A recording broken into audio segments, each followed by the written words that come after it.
You're most welcome in morning current affair brief classes.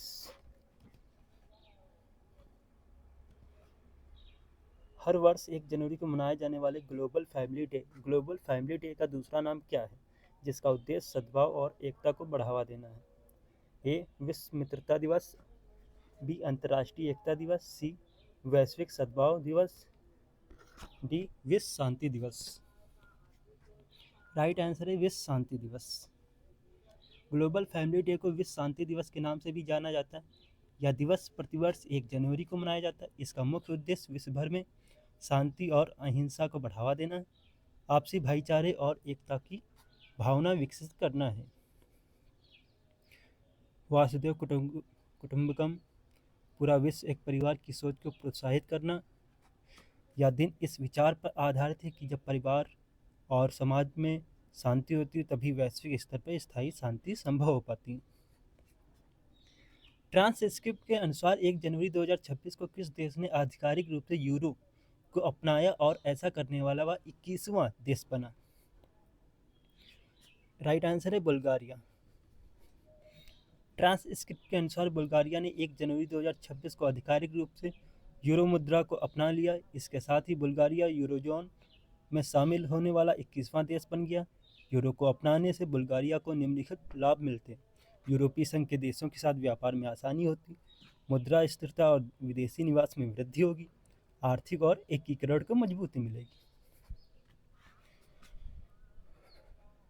Hyundai Motor India के नए managing director और CEO के रूप में किसे नियुक्त किया गया? A. Ajay Singhal, B. Salim Ahmed, C. Ravi Ranjan.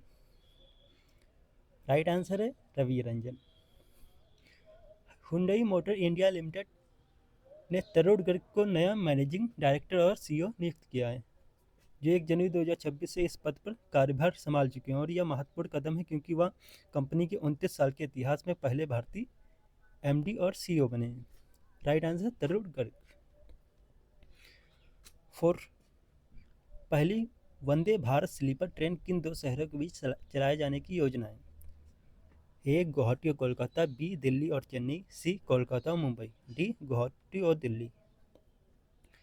Right answer है गुवाहाटी और दिल्ली।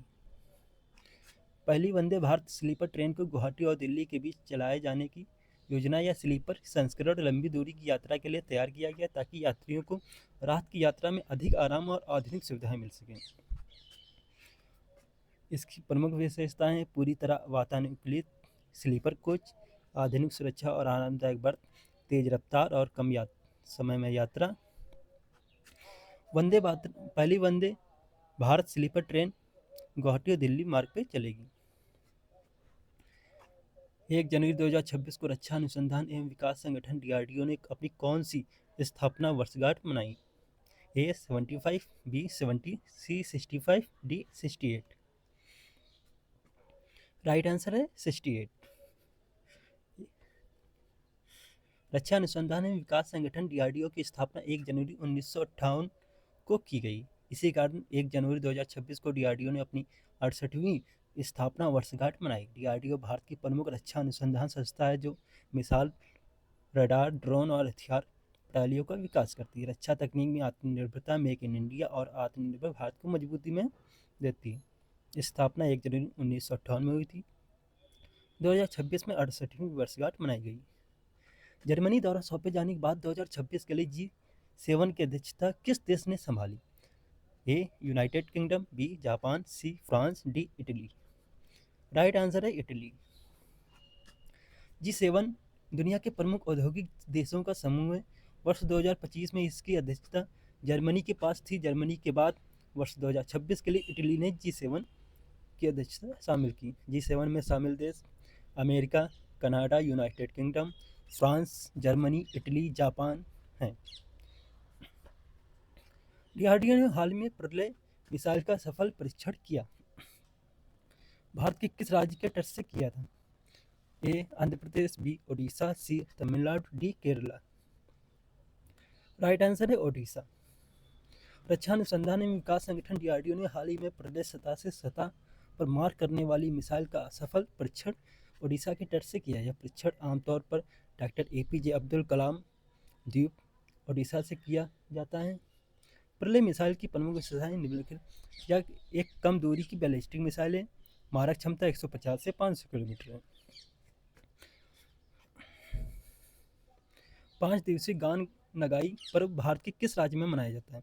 मिजोरम, मणिपुर, असम। Right answer Manipur. गान नगाई एक प्रमुख आदिवासी त्यौहार है जिसे मुख्य रूप से मणिपुर राज्य में जेलियांगरोंग समुदाय द्वारा मनाया जाता है। यह त्यौहार सामान्यतः दिसंबर जनवरी में मनाया जाता है और इसकी अवधि 5 दिन होती है।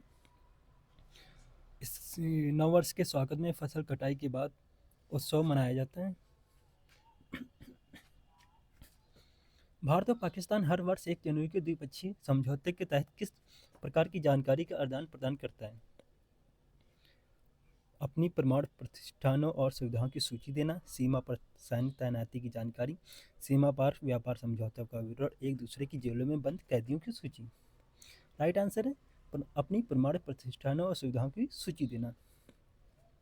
भारत और पाकिस्तान के बीच परमाणु प्रतिष्ठानों और सुविधाओं की सूची के आदान प्रदान को लेकर एक द्विपक्षीय समझौता जिसे agreement on the provisions of attack against nuclear installation and facilities कहा जाता है।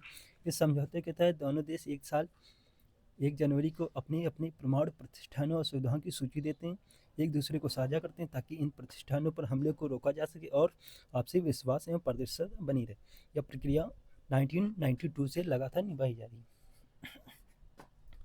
किस भारतीय सार्वजनिक क्षेत्र पीएसयू की दूरसंचार कंपनी ने वॉइस ओवर वाईफाई सेवाओं के देशव्यापी रोल आउट की घोषणा की? Jio, Airtel, BSNL, Vodafone, Idea. Right answer है बीएसएनएल।